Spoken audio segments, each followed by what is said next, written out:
Nanawagan ng tulong sa gobyernong pamilya na isang OFW na natagpuan patay sa Jordan.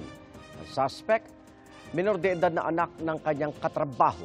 Saksi si CJ Torida ng GMA Regional TV, 1 North Central Luzon. Wala siyang puso sa ginawa sa ate ko, and kung bibitayin siya is parang hindi pa sapat yung isang bitay, 5 bitay po. Mangiyak-ngiyak si Veronica Santos nang maglabas ng galit kaugnay ng pagpatay sa kanyang kapatid na si Mary Grace Santos sa Jordan. Mahigit 8 taon ng caregiver si Mary Grace doon nang mabalitaan ng kanyang pamilya ang pagkawala niya nitong October 11. Sinubukan pa raw siyang kontakin pero hindi na siya sumasagot. October 12, kinabukasan is lumapit siya sa OWA sa Region 3. Tapos ma'am, pag uwi nila, nireport ng nanay ko sa OWA na missing yung ate ko. Sa parehong araw, ibinalita sa kanilang natagpuang patay si Mary Grace sa aparador sa basement ng kanyang pinagtatrabahuan. Ang una pong nakarating sa aming report is sinaksak po. Pero pagkagaling po ng nanay ko sa OWA is ang nasa police report daw po is ni-rape yung ate ko, and sinakal po siya hanggang sa mamatay. 2 anak ang kanyang naulila. Walang kapatawaran ang ginawa niya sa mama ko. Hindi niya man lang naisip na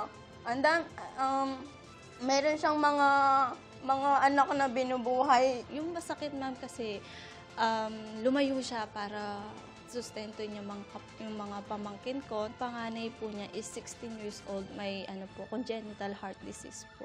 So yun po talaga yung parang naging purpose ng ate ko para mag-abroad, para mapagamot po yung pamangkin ko. Ang Kapitolyo, meron po yung mga plano para tulungan sila not only for this moment of grief, meron pa po yan sa mga bata na sabi ko nga yung 2 batang nag-aaral pa. Ibinalita na rin daw sa kanila ng mga kasamahan ni Mary Grace na inaresto na ng mga otoridad sa Jordan ang menor de edad na suspect na anak ng katrabaho ni Mary Grace.